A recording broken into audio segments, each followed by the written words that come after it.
Show me your glory. 사무엘이 살아가던 시대는 사사시대였죠. 사사시대는 지난 시간에도 말씀드렸듯이 모든 백성들이 종교적으로 완벽하게 타락한 시대였어요. 종교적으로 타락했다, 이 말은 뭐냐면 하나님이 왕인데 하나님을 왕의 자리에서 끌어내리고 다른 것이 왕이 된 그런 삶을 살아가는 겁니다. 이걸 이제 우상 숭배라고 그래요. 우상 숭배라고 하는 것은 어떤 신상을 만들어 놓고 그것을 섬기는 것만이 우상 숭배가 아니에요. 우상 숭배는 하나님의 통치를 따르지 않는 모든 행위가 우상 숭배인 겁니다. 그러니까 하나님의 인도하심을 따라서 살지 않고 내 멋대로 내 주관에 맞는 대로 내 소견에 오른 대로 살면 누가 우상인 거예요? 내가 우상인 거예요. 하나님을 중심으로 놓고 살지 않고 내 자식을 중심으로 놓고 산다. 모든 삶이 내 자식에게 초점이 맞춰져 있다. 그럼 누가 우상이에요? 자식이 우상인 겁니다. 하나님을 중심에다 놓지 않고 내 감정이 중심이 돼가지고 하나님의 뜻대로 행하는 것이 아니라 내가 누구 꼴보기 싫고 누가 또 뭐 질투가 나고 시기가 나서 그 사람을 등지고 살아간다. 이러면 어때요? 내 감정이 우상이 되는 거예요.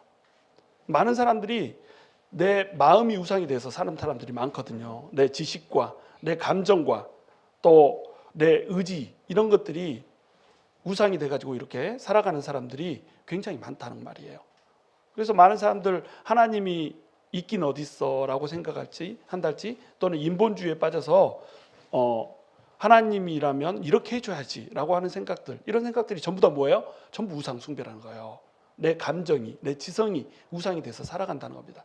우리의 주인은 누구예요? 하나님이 주인이라는 거예요. 근데 사사시대는 이걸 잃어버렸단 말이죠. 그러니까 사사시대의 끝이 어떻게 끝난다고요?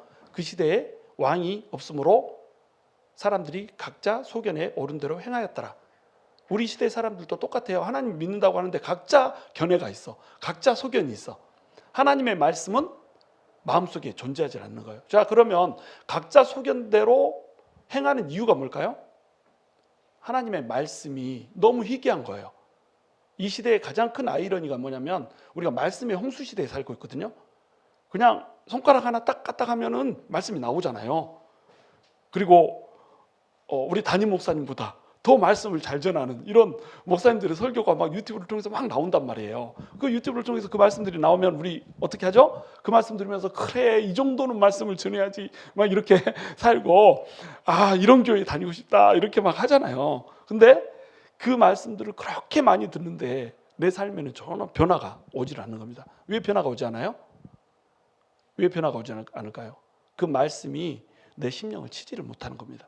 말씀이 내 귀에 듣기에는 즐겁고 내가 그 말씀을 들으면서 지식을 채우는 데는 좋지만 마음을 치지를 못하는 거예요. 아, 그렇지, 내가 하나님께로 돌이켜야지. 그렇지, 내가 죄인이지. 그렇지, 내가 하나님 앞에서 온전히 서고 정말로 하나님을 사랑하는 사람으로 살아가야지 라고 하는 마음의 결단이 서고 하나님을 왕의 자리로 모셔야 되는데, 하나님 말씀을 들으면서도 그 말씀을 아는 그 지식이 나의 주인이 돼버리는 거예요.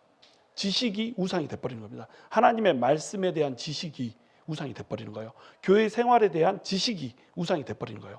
10년, 20년, 30년 지나면 어떻게 돼요? 믿음이 자라지 않아도 직분을 갖게 돼요. 교회에서도 막 성실하게 좀 일하면서 섬기다 보면 저 사람은 좀 직분을 줘야 될 것 같아. 그러니까 직분을 주는 거예요. 그런데 직분에 걸맞는 믿음의 수준은 되지 않는단 말이죠. 왜? 말씀이 마음을 친 적이 없거든요. 그러니까 말씀이 마음속에서 뿌리를 내리고 열매를 맺어서 말씀에 걸맞는 삶을 살아야 되는데 그렇게 살지 못한 채 10년, 20년, 30년 신앙생활은 깊어져 가고, 신앙생활이 깊어져 가면 소속감 때문에 열심히 교회 일을 한단 말이죠. 이 소속감으로 열심히 교회 일을 하는 거, 이것은 예수 믿지 않아도 할 수 있는 거예요. 예를 들면 제가 이제 축구부를 했었잖아요. 와, 축구부에 헌신된 사람은 1시간 전에 나와요. 그리고 매주 물을 가지고 와가지고 자기 돈 들여서 막 물을 나눠주고 얼음 물을 얼려서 와요. 막 냉동고에. 자, 이 사람 하나님을 믿어서 이렇게 하는 건가요? 아니죠. 그리고 사람들 이렇게 옷을 젖지 같은 거 입잖아요. 그러면 이거 가지고 가서 매주 빨아와요. 세탁을 해와요. 물론 자기가 빠는 거 아니고 와이프가 빨지만 그렇게 가지고 가져와서 막 집안에서 분란이 나죠. 아니, 이런 걸 왜 가져와서 빠냐고 이렇게 하잖아요. 근데 나는 축구를 너무 사랑한다고. 축구만 사랑해도 이렇게 한단 말이죠. 교회에서도 마찬가지예요. 소속감 때문에 얼마든지 열심히 할 수 있단 말이죠. 그럼 사람들은 이 열심히 하는 이 행위를 보고 어떻게 해요? 속는 거예요. 이 사람 너무 홀리해. 이 사람 너무 믿음이 좋아. 이렇게 된단 말이죠. 열심히 하는 그것 때문에 믿음이 좋다고 판단이 돼요. 그러면 그 사람에게 직분이 부여된 겁니다. 권사를 받고 장로를 받고 막 이렇게 된다는 거예요. 그러면 장로고 권사고 또 직분을 받았으니까 사람들 앞에 어떻게 돼야 되죠? 믿음이 근사한 믿음을 가진 것처럼 또 행동을 해야 되는 거예요. 장로에 걸맞는 그 말을 내가 들어야 된단 말이죠. 저 사람은 믿음이 좋아, 홀리해, 이런 소리를 들어야 된단 말이죠. 그러면 이것은 하나님이 주인이 된 거예요? 아니면 직분이 주인이 된 거예요? 직분이 주인이 된 거라는 겁니다. 교회 생활에서 내가 사람들에게 인정받고 싶은 마음이 이것이 주인이 돼버린 거라는 거예요. 그러니까 우리 안에 있어서 우상들은 차고도 넘쳐버린단 말이죠. 우리는 우상 숭배하지 않아. 더 이상 우리는 뭐 돌조가리 놓고 기도하는 이런 식의 우상 숭배는 하나님의 백성들이 안 하잖아요. 그런데 어떤 것이 우상 숭배가 돼요? 하나님을 주인으로 놓지 못하는 모든 행위가 우상 숭배란 말이죠. 이 이유가 뭐냐면 말씀이 내 안에 뿌리를 내리지 못하기 때문에. 그래서 이 시대를 사무엘상 3장에서는 뭐라고 얘기하냐면 말씀이 희귀하고 이상이 흔하게 주어지지 않았다라고 얘기를 하는 거예요. 말씀이 희귀하니까, 말씀이 희귀하고 하나님의 비전이 주어지지 아니하니까 사람들이 하나님을 떠나서 우상을 숭배하며 사는 겁니다. 자기가 우상이 돼서, 자기 감정이 우상이 돼서 이렇게 살아간단 말이에요. 이러한 시대에 하나님께서 빛으로 부른 사람, 이 시대를 전복시킬, 이 시대를 변화시킬 한 사람을 부르셨다고 그랬죠. 그 사람이 누구예요? 사무엘이라고 하는 사람인 거예요. 그래서 이 사무엘의 말씀이 이제 전해졌고, 이 사무엘의 말씀이 온 이스라엘에 퍼진 겁니다. 오늘 사무엘상 4장 1절에 보면 사무엘의 말씀이 온 이스라엘에 전해졌다 이렇게 나와요. 근데 이 말씀은 사실은 많은 주석가들이 이 말씀은 3장 맨 마지막에 기록이 돼야 된다고 해요. 왜 그러냐면 그 말씀과 그 다음 구절이 이어지지가 않거든요. 옛날에는 이렇게 절들이 없었잖아요. 나중에 이제 붙여진 거잖아요. 그렇기 때문에 사무엘의 말씀이 퍼졌고 이 말씀을 듣고 사람들이 블레셋과 전쟁을 하러 간 게 아니에요. 블레셋과 지금 전쟁을 벌이잖아요. 만약에 사무엘이 하나님의 선지자였고 이 하나님을 통해서 하나님이 사무엘을 통해서 말씀을 하셨다면 블레셋과 전쟁 안 했을 거예요. 질게 뻔하거든요. 그런데 이스라엘 백성들이 전쟁을 하러 나간단 말이죠. 블레셋과 전쟁을 하러 간단 말이죠. 그래서 이스라엘 백성들은 에베네셀에 진을 쳤고 블레셋 사람들은 아벡에 진을 쳤고 이렇게 진을 쳐서 싸우고 있는 이런 상황인 겁니다. 지금 엘리에게서 하나님의 뜻은 누구에게로 넘어가고 있어요? 사무엘에게도 넘어가고 있어요. 그러나 사람들은 사무엘에게 자문을 구하지 않아요. 아직 엘리의 시대예요. 아직 사람들은 하나님이 주인이 아니라 자기가 우상이 된 자기 소견에 오른 대로 살아가는 이런 시대인 거예요. 그래서 하나님께서 블레셋과의 이 전쟁에서 승리를 하게 해주실 것이고 블레셋을 이기게 하여 주셔서 블레셋의 고통으로부터 우리를 놓아줄 거라고 하는 이 기대를 그들은 하고 있었던 거예요. 자, 이 사사기 맨 마지막에 보면은 삼손의 이야기가 나오잖아요. 사사시대의 마지막 그 사사들의 이야기 중에 마지막 이야기로 삼손을 얘기하거든요. 삼손이 누구랑 전쟁을 펼치죠? 블레셋과 전쟁을 펼쳐요. 그러니까 사사기 후반부에 가장 이스라엘을 많이 괴롭혔고 사무엘상을 통해서 가장 이스라엘의 큰 대적이 누구냐면 블레셋이란 말이죠. 이 블레셋은 단지파가 물리쳤어야 됐거든요. 이 블레셋이 살고 있는 이 땅은 단한테 부여된 땅이었단 말이죠. 단지파에서 나온 사사가 누구죠? 그 사람이 바로 삼손인 거예요. 근데 이 삼손이 이 블레셋 사람들을 이기는 그 전쟁을 하기 위해서 나시른으로서의 서약들을 모두 지키고 머리카락을 막 길러가지고 하나님 앞에 거룩한 자로 서야 되는데 그렇게 살아요? 못 살아요? 그렇게 못 살아요. 뭐 포도주 먹지 말고 독주를 마시지 말고 여자 가까이 하지 말고 뭐 이런 거 다 있지만 전부 무시하잖아요. 여자한테 넋이 나가가지고 막 해롱해롱 하잖아요. 그래가지고 들릴라 만나가지고 잘못해가지고 잡혀가서 눈깔 뽑히고 막 이렇게 살아간단 말이죠. 눈을 뽑혀버리고 장님이 되어서 살아가는 이 삼손의 모습을 본단 말이에요. 눈이 뽑힌 채 장립이 돼서 살아가는 이 삼손의 모습이 정확히 그 사사시대의 모습을 표현을 하고 있는 겁니다. 그러면 사사시대 때 삼손의 시대 때는 블레셋에게 몇 년 동안 이 압제를 당했다고 나와요? 40년 동안 압제를 당했다고 나온단 말이죠. 그러면 삼손은 몇 년 동안 사사로 일했다고 그러죠? 20년 동안 사사로 일했다고 그러잖아요. 삼손이 마지막에 눈이 뽑힌 채 죽으면서 나의 눈을 뽑은 이 원수들을 갚게 하소서 이러고 무너뜨리면서 딱 죽잖아요. 그때 삼손이 살아있을 때 죽였던 사람보다 죽을 때 죽였던 사람이 더 많더라 이렇게 기록되어 있어요. 그러나 블레셋의 압제는 아직 안 끝났어요. 삼손을 통하여서 블레셋에게 원수를 갚게 했지만 아직 블레셋의 이 압제는 끝나지 않았단 말이죠. 이 삼손의 뒤를 이어서 사사가 된 사람이 바로 누구예요? 엘리인가요? 엘리는 사사로서 치리하면서 블레셋의 통치를 받는 이 시대를 살아가고 있는 겁니다. 사사로 몇 년 일했다고 그러죠? 오늘 본문에 보면 그냥 대충 읽었구나. 40년을 일했다고 그러잖아요. 그러니까 겹치는 거예요. 블레셋의 통치 아래에 있는 것과 이게 겹치는 겁니다. 그래서 엘리가 지금 블레셋의 통치 아래서 이렇게 사사로 있는데 이스라엘 백성들은 이 압제로부터 빨리 벗어나고 싶죠. 그리고 이 시점이 바로 블레셋과 전쟁에서 이겨가지고 압제로부터 우리를 벗겨낼 이런 시점이라고 생각을 했을 거예요. 그래서 전쟁을 하는데 블레셋에게 싸움을 이겨져요. 져버리죠. 그래서 몇 명이 죽어요?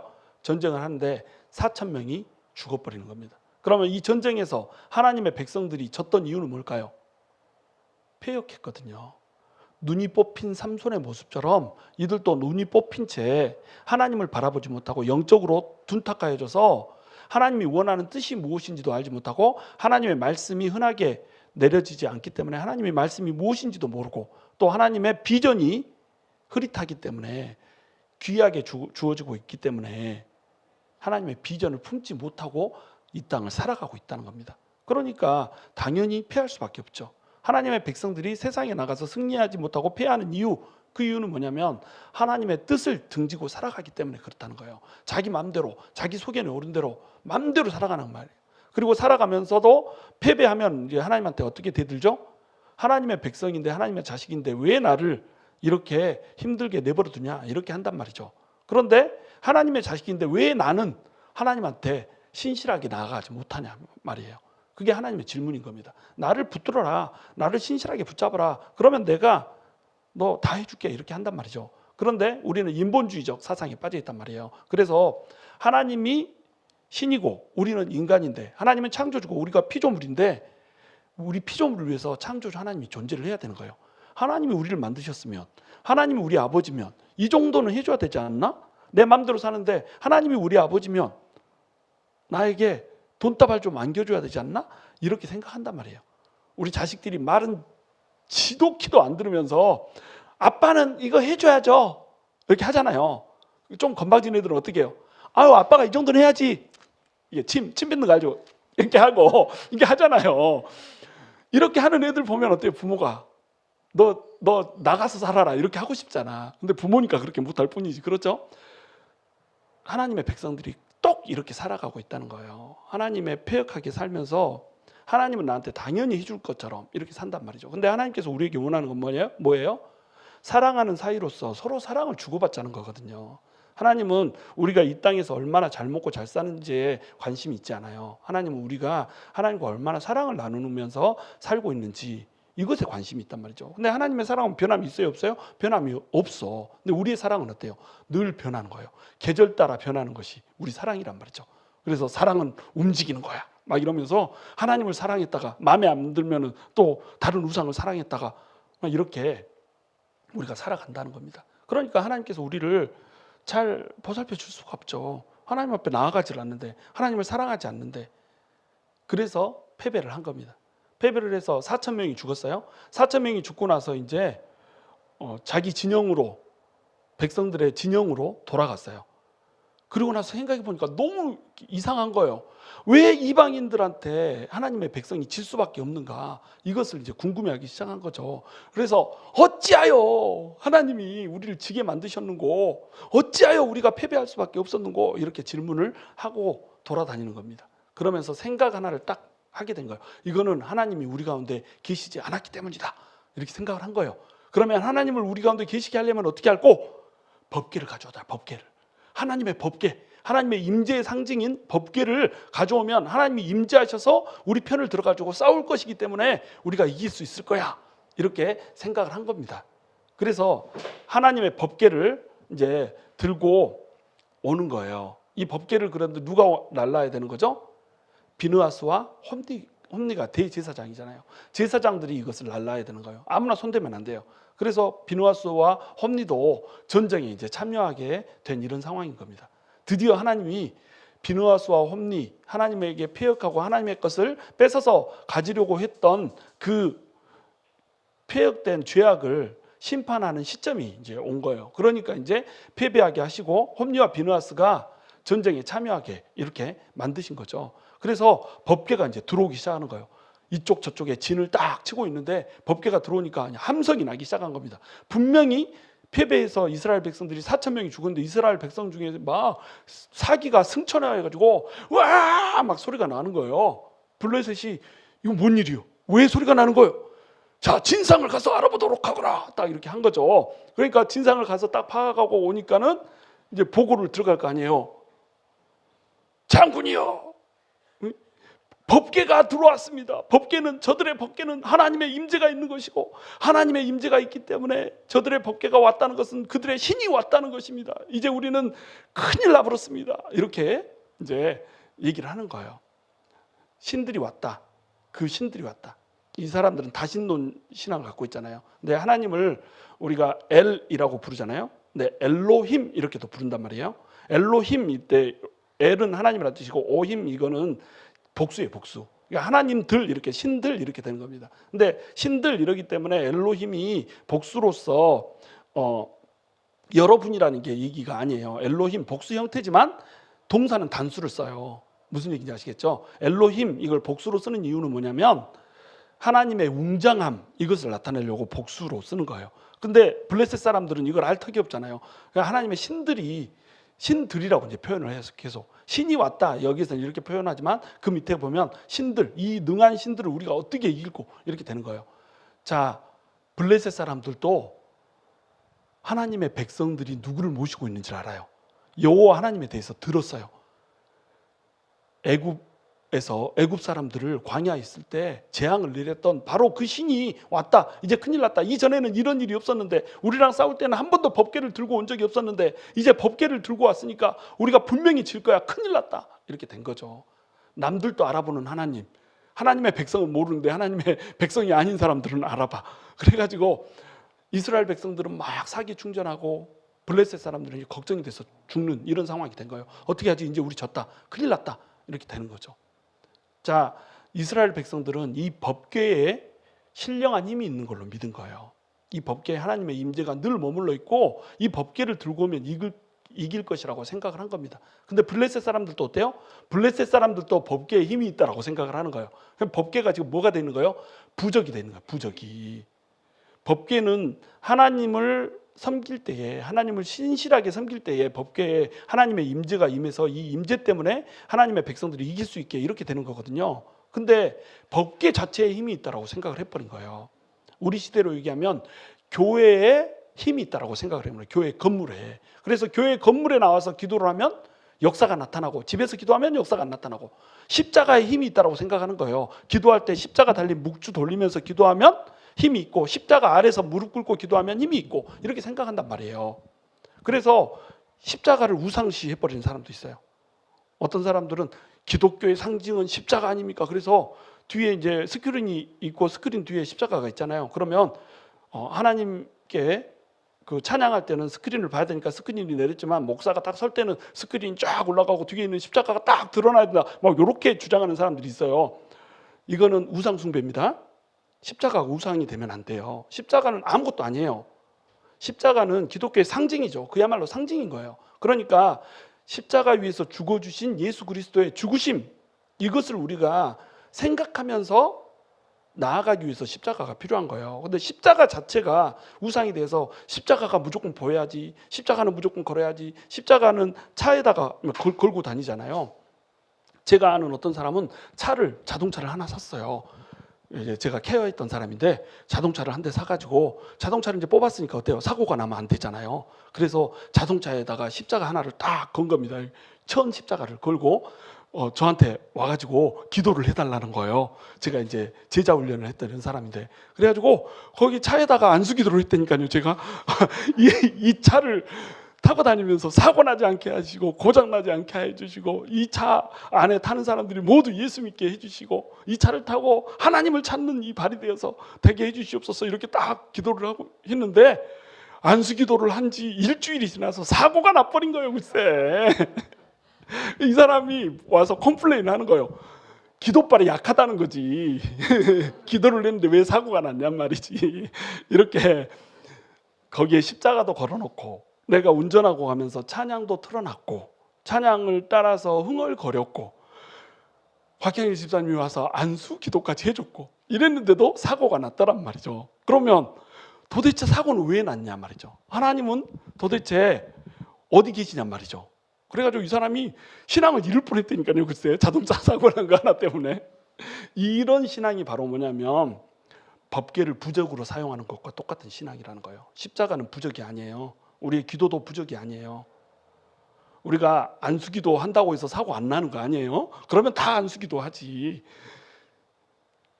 기도도 말씀도 십자가도 전부 다 부적이 되면 안 된단 말이죠. 신앙의 기본 본질은 뭐냐면 우리의 마음이 하나님께 고정되는 겁니다. 그래서 우리 마음이 하나님께 고정되기 때문에 하나님 우리가 너무도 사랑하기 때문에 하나님의 임재가 우리 가운데 임하는 것, 이것이 진짜 신앙이란 말이에요. 그러면 이런 신앙을 가지고 있으면 차 사고가 날까요 안 날까요? 난다니까요. 그래도 나요. 사고 내가 차 타고 가고 있는데 옆에 사람이 와서 받으면 사고 나는 거예요. 내가 잘못 살았기 때문에만 사고 나는 거 아니에요. 잘 살아도 사고는 난다니까요. 근데 하나님의 임재 가운데 내가 살고 있으면 이 사고 때문에 우리 신앙을 잃지 않는 거예요. 그리고 이 사고를 통해서 오히려 하나님의 일들이 이루어져 버린다니까요. 사고를 낸 사람을 예수께로 전도하기도 하고 사고 난 것을 통하여서 깨닫지 못하였던 어떤 진리를 깨닫게 되기도 하고 이렇게 된다니까요. 그러니까 우리한테 중요한 것은 뭐예요? 하나님의 임재라고 하는 것입니다. 근데 이 시대 사람들은 하나님의 임재라고 하는 것에 관심이 없어요. 하나님을 사랑한다는 것에 관심이 없어요. 하나님이 뭐예요? 부적인 거예요. 하나님의 임재도 부적인 거예요. 내 삶을 풍요롭게 하고 내 삶을 잘되게 하고 내가 이 세상에서 성공하게 하고 삶의 전쟁에서 승리하게 하는 이것을 위해서 존재하는 부적인 거예요. 그러니까 법궤 갖고 들어온 거예요. 이방 사람들도 블레셋 사람들도 어때요? 법궤가 왔으니까 졌다 이렇게 생각하는 거예요. 큰일 났다 우리 지겠다 이렇게 한 거예요. 그런데 이것이 블레셋 사람들을 격동하게 하는 계기가 되는 거예요. 자 이제 법궤가 들어왔다. 이전에는 이런 일이 없었는데 드디어 하나님의 신들이 그 능하신 신들이 들어왔기 때문에 우리가 어떻게 이 신들을 이길 수 있을까? 우리는 절대 못 이겨. 큰일 났네. 그러면 이제 우리에게 남겨진 것은 일사각오로 싸우는 거야. 목숨을 걸고 싸우자. 우리가 여기서 져버리면 우리가 그들을 이겨서 종으로 삼고 있던 이것처럼 그들이 이제 우리를 종으로 삼아 버릴 거야. 우리는 히브리인들의 종으로 사느니 차라리 죽는 게 나아. 블레셋의 용사들이여 우리가 종으로 사느니 응? 이걸 택하자 막 이렇게 가지고 일사각오로 싸우게 된 겁니다. 그냥 대충 싸워서도 4,000명을 이겼는데 일사각오로 싸우면 어떻게 되겠어요? 무조건 블레셋이 이기는 거죠. 이스라엘 백성들은 하나님을 떠나버렸는데 하나님한테 패역하게 이렇게 살고 있는데 하나님께서 이미 전쟁에서 지게하고 비누와 홈리아스가 이 전쟁에서 한 날에 같이 죽게 만들려고 작정하셨는데 당연히 지는 거죠. 거기에 블레셋 사람들이 일사각오로 달라드는 거예요. 그러니까 몇 명이 죽었다고 나와요? 4,000명이 법궤가 없을 때는 죽었는데 법궤가 들어오고 나서는 3만 명이 죽어버려요. 4,000명 대 3만 명 비교가 안 되잖아요. 자, 법궤가 있는데 왜 더 많이 죽냐고요. 법궤가 있는데 왜 더 비참하게 깨지냐고요. 그 이유가 뭐냐면 하나님의 임재가 없는 법궤는 그냥 나무 상자일 뿐이란 말이에요. 나무 괴짝이란 말이에요. 하나님의 임재가 없는 건물은 벽돌 쪼가리일 뿐이란 말이죠.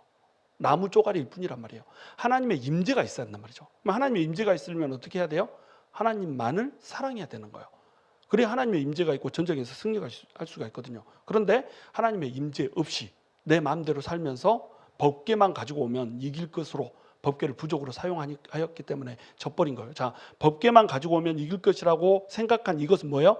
법궤를 우상 숭배해버린 겁니다. 법궤가 우상이 돼버린 거예요. 그러니까 하나님의 이름이라고 하는 거, 하나님의 임재라고 하는 것을 자기 유익을 위해서 도용을 해버린 겁니다. 그러니까 더 처참하게 져버리는 거예요. 법궤를 들고 간 이 행위가 나무 괴짝 하나 들고 간 이 행위에 멈추는 것이 아니라 하나님의 이름을 망령되이 일컬어버린 행동이 돼버리는 거예요.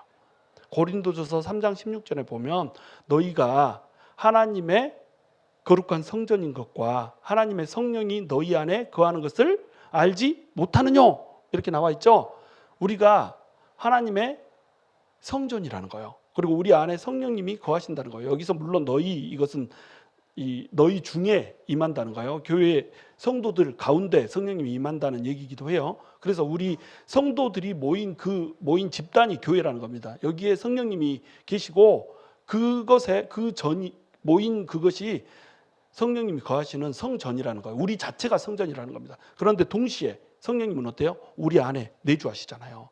그러니까 우리는 하나님의 성전이에요. 우리 몸이 하나님의 성전이고 우리 몸속에 하나님의 성령이 거하신단 말이죠. 그러니까 우리가 성령이 거하시는 성전으로서 이 세상을 살아가야 한단 말이죠.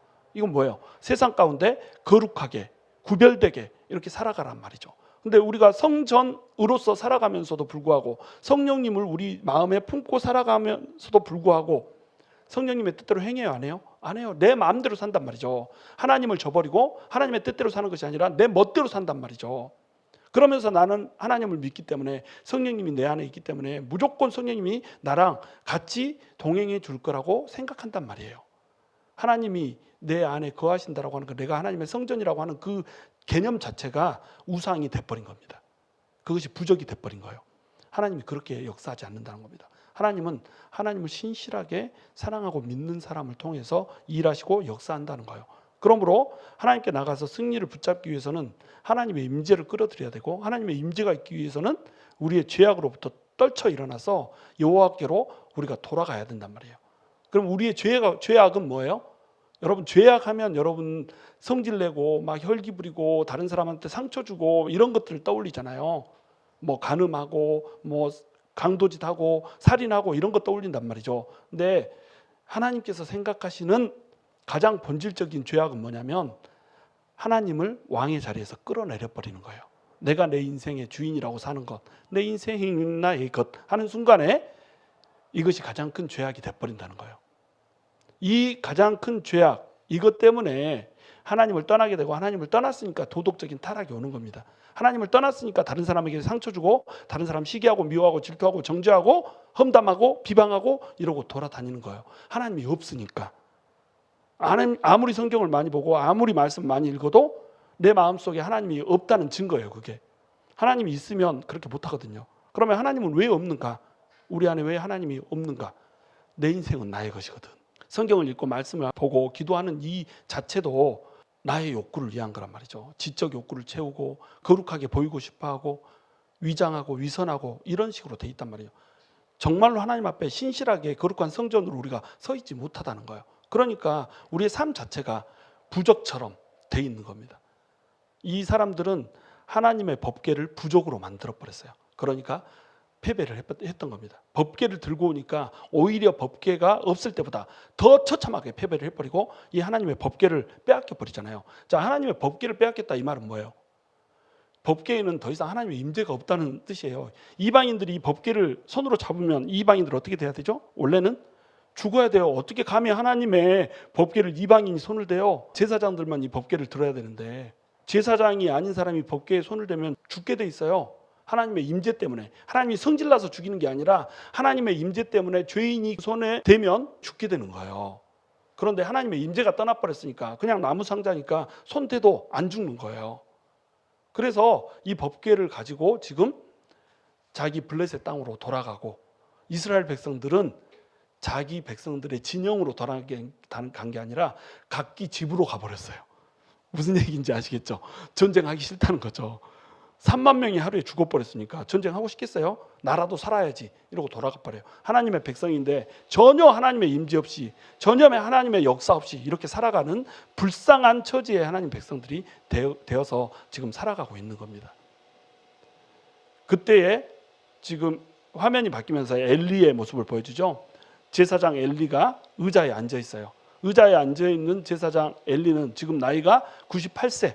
눈이 이제 보이지 않아요. 더 이상 눈이 보이지 않는 상태. 이 상태의 사람이 지금 엘리예요. 그렇죠? 98세가 돼서 눈이 안 보인다. 나이가 많아서 눈이 안 보이죠. 그런데 눈이 안 보인다. 이 말은 무슨 뜻이냐면 결국 이 시대상을 얘기하는 거예요. 하나님을 보지 못하는 영적인 장님된, 영적인 소경된 이 상태를 얘기하는 거예요. 그러니까 패배하죠. 그래서 지금 법궤가 나가서 전쟁 중에 있기 때문에 지금 벌벌벌 떨고 있는 거예요. 법궤까지 갔는데 지금 전쟁에서 과연 이길까? 법궤는 안전할까? 무사할까? 이러고 떨고 있는 겁니다. 근데 이제 베냐민 지파 사람 하나가 옷을 찢고 머리에 재를 티끌을 뒤집어 쓰면서 막 달려오는 거예요. 그리고 사람들 앞에 소리를 치는 거죠. 우리가 전쟁에서 패했습니다. 큰일 났습니다. 홈리와 비느하스가 죽고 3만 명이 전부 다 한 날에 전부 다 패망하고 죽었습니다. 막 이러면서 소리를 치니까 백성들이 이제 울고불고 난리가 난 거예요. 큰 소리가 막 나기 시작하는 겁니다. 엘리가 너무 궁금하잖아요. 큰일 났네. 이거 뭔 일이 터졌구나. 이렇게 된 거죠. 자, 이 베냐민 사람이 옷을 찢고 머리에 티끌을 뒤집어 쓰고 오는 이유는 뭐예요? 애통함과 비통함의 뜻이에요. 옷을 찢는다 이건 자기 정체성에 대한 부정이거든요. 옷은 항상 정체성 의미예요. 내 정체성, 나 자아라고 하는 거 이것을 찢었다는 거예요. 그리고 머리에 티끌을 썼다는 말은 뭐예요? 우리가 흙으로부터 왔잖아요.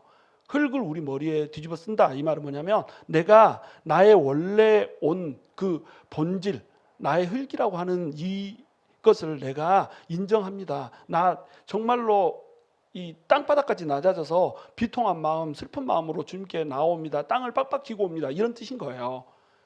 자, 이 일을 전쟁 나가기 전에 저는 좀 하지. 지고 나서 이거 무슨 짓이에요? 서 있고 외양간 거치는 것도 아니고 깨지고 나서 이게 뭐 하는 거예요? 졌으니까 슬프다 이거죠.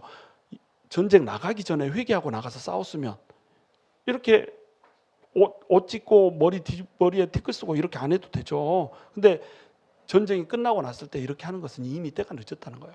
그리고 엘리라고 하는 사람이 앉아서 기다리고 있다가 어떻게 됐냐 이렇게 얘기하니까 사실을 쭉 얘기해 주니까 어때요? 바로 의자에서 쓰러져서 죽어버리죠. 비만 하고 비도 나고 늙고 눈은 안 보이고 그런데 법궤는 빼앗겼다고 그러고 그러니까 쇼크를 먹어서 의자에서 넘어져가지고 목이 부러져서 처참하게 죽어버리는 이런 모습을 볼 수가 있단 말이에요. 엘리는 98세예요. 사사로만 40년을 지냈어요. 오래 살았고 오래 통치했어요. 그러나 우리 인생에 있어서 오래 사는 것 중요해요 안 중요해요? 전혀 중요하지 않다는 겁니다. 오래 사는 것 그리고 세상 가운데서 대제사장으로서의 권위를 누리면서 떵떵거리며 사는 거 이거 보고 사람들은 하나님한테 복 받았다 이렇게 착각하거든요. 그렇지 않아요. 이 인생은 완벽하게 실패한 인생이에요. 우리 인생은 이 세상에서 끝나는 거 아니거든요. 끝나고 나면 우리가 어디를 가요? 본향을 찾아가거든요. 이 본향에서는 어떻게 되죠? 우리가 이 땅에서 얼마나 하나님의 영광을 드러내면서 살았냐에 따라서 얼마나 하나님이 우리한테 영광을 주느냐 이것이 결정되는 거거든요. 그러니까 영광으로 우리가 하나님께 영광스럽게 사는 그 삶으로 우리가 받을 그 영광을 돌려받는 거예요. 이것이 우리가 이 땅에서 존재하는 이유거든요. 그러니까 우리는 뭘 위해서 살아야 돼요? 하나님의 영광을 위해서 살아야 한단 말이죠. 너희가 먹든지 마시든지 무엇을 하든지 하나님의 영광을 위해서 살아. 그래서 하나님의 영광을 위해서 살라고 그런 겁니다. 이것은 하나님의 영광을 위해서 살아야 마지막 날에 영광스러운 걸로 영광으로 우리가 돌려받을 수 있게 되기 때문에 그렇단 말이죠.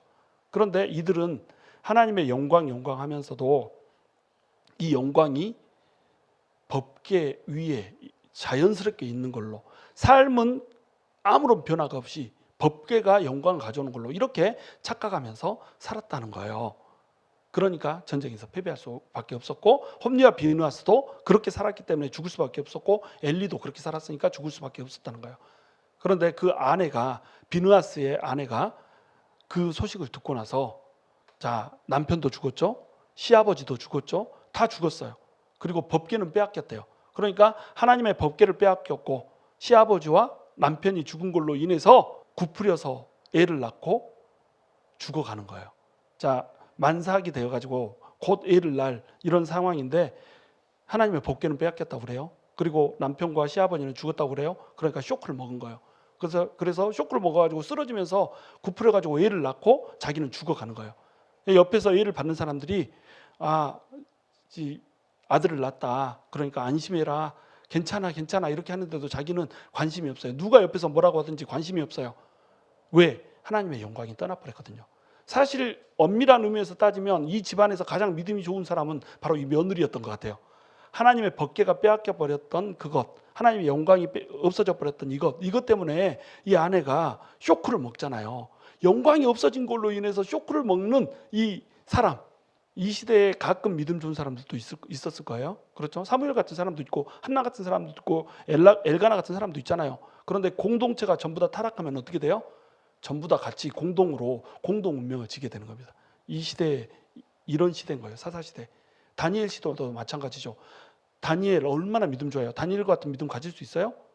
그 다음에 새 친구들 풀무불에 들어가면서도 절 안 하잖아요. 이런 위대한 신앙의 인물들이 있는데 왜 포로로 잡혀가냐고요. 왜? 민족 전체가 패역했던 겁니다. 민족 전체가 패역하면 내가 아무리 경건해도 나는 하나님의 심판 안에 들어가는 거예요. 교회 자체가 패역하고 타락하잖아요. 우리 글로리 교회가 타락해서 하나님께 영광을 드리지 못하는 교회가 되잖아요. 그러면 그 교회 성도 전체가 하나님께 심판의 타임테이블 안에, 징계의 타임테이블 안에 들어가게 되는 거예요. 이게 구약시대의 그림이거든요. 자, 여러분, 이 아내가 아이를 굽부려서 낳고 죽으면서 뭐라고 얘기를 해요? 이가봇 이렇게 얘기해요. 이가봇 할 때 이 말은 없다는 뜻이에요. 가봇 이 말은 뭐냐면 카보드라는 뜻이에요. 카보드는 영광이라는 뜻이거든요. 원래는 무게라는 뜻이었어요. 하나님의 측량할 수 없는 그 무게, 이것이 영광이라는 뜻이거든요. 근데 이 갑옷 이랬으니까 뭐예요? 우리가 입는 디스 갑옷 아머가 아니고 이 갑옷, 다시 얘기해서 영광이 이제는 없다 이 말이에요. 하나님의 영광이 떠나버렸다 이거예요. 하나님의 영광이 떠나버렸기 때문에 이 여인은 아무 말에도 관심이 없고 그냥 죽어가는 겁니다. 자, 이제 말씀 정리합니다. 여러분, 우리에게 하나님의 영광이 있어야 돼요. 하나님의 임재가 있어야 돼요. 우리 성도들에게 하나님의 임재가 없으면 우리는 그냥 하나님의 자녀임에도 불구하고 그냥 육신이에요. 그냥 몸뚱아리예요. 우리 몸뚱아리. 근데 하나님의 임재가 있으면 어떻게 돼요? 우리가 하나님의 거룩한 성전이 된다는 겁니다. 하나님의 임재가 있어야 우리가 영광스러운 하나님의 자녀로 산단 말이에요. 근데 하나님의 임재가 없으면 어떻게 되죠? 우리는 그저 멸망하는 짐승과 똑같은 그냥 육신 덩어리일 뿐이라는 거예요. 또 우리 교회가 건물이 아무리 화려하고 멋있는 건물이 있다고 하더라도 거기에 하나님의 임재가 없으면 어떻게 돼요?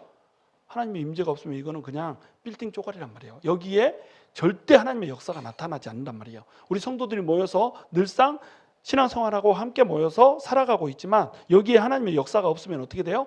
아무리 우리가 모여서 예배드리고 아무리 우리가 모여서 기도를 해도 하나님의 임재가 없으면 우리는 그저 사람들의 모인 한 집단일 뿐이라는 거죠. 그러므로 우리는 어떻게 해야 돼요?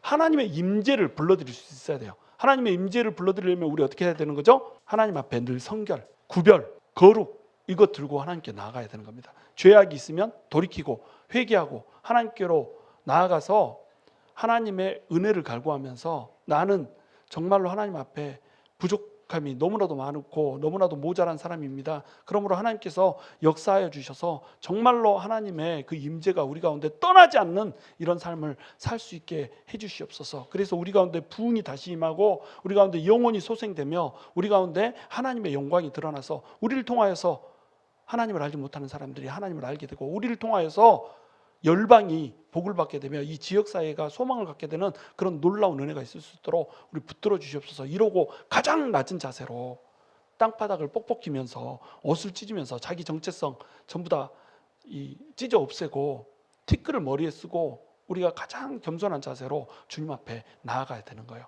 그러면 하나님께서 우리에게 역사해 줄 것입니다. 더 이상 법궤가 나뭇잎짝이 되는 것이 아니라 더 이상 법궤가 부적이 되는 것이 아니라 정말 영광스럽게 우리 안에 머물게 될 거라는 거예요. 저와 여러분이 영광스러운 성도, 영광스러운 교회를 이룰 수 있게 되기를 주님의 이름으로 축원합니다.